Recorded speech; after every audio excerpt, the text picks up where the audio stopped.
स्वामी जी, सर्दियों के बारे में अभी जब हुसैन शुरुआत कर रहे थे तो उन्होंने लहसुन का जिक्र किया। लहसुन आपने भी कहा कि ये खाना बहुत फायदेमंद है और लहसुन की संख्या सर्दियों में बढ़ाई जा सकती है। कितनी लहसुन की कली खानी चाहिए, कैसे खानी चाहिए, खाने का सही तरीका क्या है? 3 सूत्र दे देता हूँ। सुबह सुबह लहसुन खा लो, जो लहसुन खाते हो। कुछ लोग लहसुन नहीं खाते, वैष्णव परंपरा में, स्वामीनारायण में कुछ ऐसे हमारे, ठीक है, नहीं खाते, कोई बात नहीं।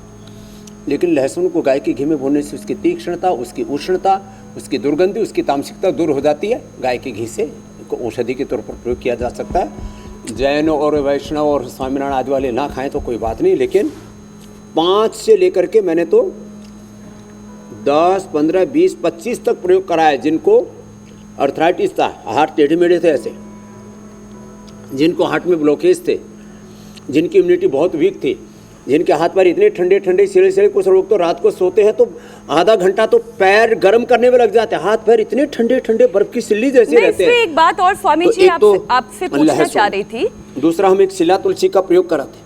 आप प्लीज ये सवाल स्वामी जी सुनिए। जी मेरी बहन काकड़ा सिंह जी का। लहसुन को खाने का तरीका भी डॉक्टर्स जो बता रहे हैं कि लहसुन की 2 से 4 कली खाने का तरीका यह है कि पहले उन्हें काट कर 10 मिनट के लिए रख दें। इससे लहसुन में मौजूद एलिसिन एक्टिव हो जाता है, जो उसका फायदेमंद कंपाउंड है, और फिर लहसुन यदि कोई खाता है तो फिर उसका पूरा फायदा मिलता है। लेकिन आप कई बार ये बताते हैं कि लहसुन को घी में हल्का सा तवे पर भून के फिर खा लिया जाए तो इससे भी फायदा मिलता है। तो कौन सा तरीका ज्यादा बेहतर है? तो एक तो रात को भिगो देने से उसकी उष्णता निकल जाती है और उसके जो एक्टिव कंपाउंड्स हैं, एक एक लहसुन से लेकर के बाकी जड़ी बूटियों में, जैसे मैं अर्जुन की छाल दालचीनी का काढ़ा बताता हूँ, गर्मी के लिए हम शिलाजीत का प्रयोग बताते हैं, तुलसी का प्रयोग बताते हैं।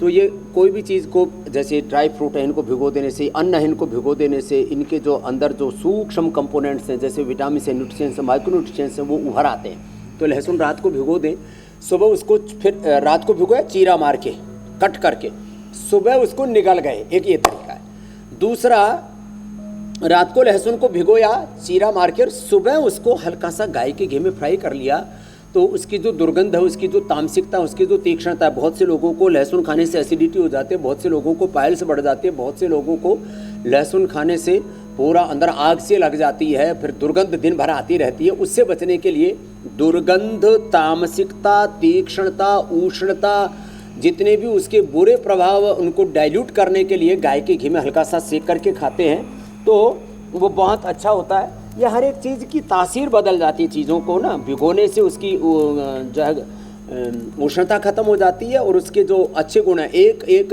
जड़ी बूटी में, वनस्पति में है, चाहे वो लहसुन है, चाहे गिलोय है, चाहे तुलसी है, चाहे हल्दी है, उसमें जो एक्टिव कंपाउंड्स 100 से लेकर के 1000 तक, 100 टू और किसी किसी में तो 1000 से भी ज़्यादा मेडिसिनल कंपाउंड होते हैं। तो उनको, अब जैसे हल्दी है या लहसुन है, इसको जब गाय के घी में या तिल के तेल में, सरसों के तेल में छोंकते हैं तो इसमें कुछ फैट सोल्यूबल जो है इनके एक्टिव कंपाउंड्स होते हैं, वो उसमें घुल जाते हैं। तो ये इनके तात्पर्य होते हैं। इसलिए चाहे भिगोना है, चाहे उसको तलना है, या कुछ वाटर पानी के अंदर घुलने वाले कंपाउंड होते हैं, कुछ वाटर सोल्यूबल होते हैं, कुछ फैट सोल्यूबल होते हैं। तो ये फैट सोल्यूबल, इसके हल्दी के, लहसुन के कुछ गुण होते हैं, वो उसको तलने से उसमें से उभर आते हैं और वो शरीर में लग जाते हैं। फिर वो खाया पिया निकलता नहीं है, खाया पिया हजम होगा, लगेगा शरीर में।